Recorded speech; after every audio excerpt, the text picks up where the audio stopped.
ಇವತ್ತು ತುಂಬಾನೇ ಇಂಪಾರ್ಟೆಂಟ್ ಆಗಿರುವಂತಹ ವಿಚಾರ. ಅದು ನಮ್ಮ ಸಮಾಜಕ್ಕೆ, ನಮ್ಮ ದೇಶಕ್ಕೆ, ನಮ್ಮ ಪ್ರಪಂಚಕ್ಕೆ ತುಂಬಾನೇ ಇಂಪಾರ್ಟೆಂಟ್ ಆಗಿರುವಂತಹ ವಿಚಾರ. ನಮ್ಮ ಬಸವಣ್ಣನವರು ಒಂದು ಮಾತು ಹೇಳ್ಯಾರೆ, ಅಂತರಂಗ ಶುದ್ಧಿ, ಬಹಿರಂಗ ಶುದ್ಧಿ. ಅಂತರಂಗ ಶುದ್ಧಿ ಇಲ್ಲದೆ ಬಹಿರಂಗ ಶುದ್ಧಿ ಮಾಡ್ಕೊಂಡ್ರು ಏನು ಪ್ರಯೋಜನ ಇಲ್ಲ. ಬಹಿರಂಗ ಶುದ್ಧಿ ಮಾಡ್ಕೊಬೇಕು ಅಂದ್ರೆ ಅಂತರಂಗ ಶುದ್ಧಿನೂ ಇರಬೇಕು.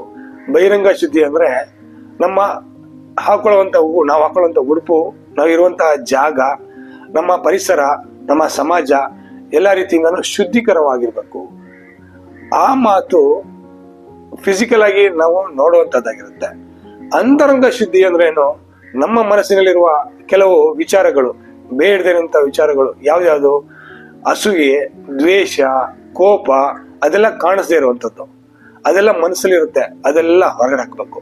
ಆ ರೀತಿ ಹೊರಗಡೆ ಹಾಕ್ಬೇಕು ಅಂದ್ರೆ ನಮ್ಮ ಮನಸ್ಸಿನ ಜೊತೆ ನಾವು ಒಡನಾಟ ಇಟ್ಕೊಂಡಾಗ, ನಮ್ಮ ಸಬ್ ಕಾನ್ಶಿಯಸ್ ಜೊತೆ ಮಾತಾಡಿದಾಗ ನಾವು ಈ ಒಂದು ಸಮಸ್ಯೆಗಳಿಂದ ಹೊರಗಡೆ ಬರ್ಬೋದು.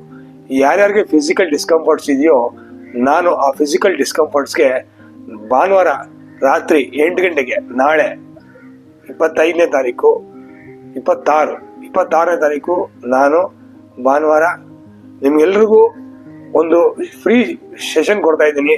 ಫಿಸಿಕಲ್ ಡಿಸ್ಕಂಫರ್ಟ್ಸ್, ದೇಹದಲ್ಲಿ ಯಾವ ಡಿಸ್ಕಂಫರ್ಟ್ಸ್ ಇದೆಯೋ ಆ ಡಿಸ್ಕಂಫರ್ಟ್ಸ್ ಇಂದ ಹೊರಗಡೆ ಬರೋದಕ್ಕೆ ಒಳ್ಳೆ ಸೆಷನ್ ಕೊಡ್ತಾ ಇದ್ದೀನಿ. ಆ ಸೆಷನ್ ನ ಉಪಯೋಗಿಸ್ಕೊಳ್ಳಿ.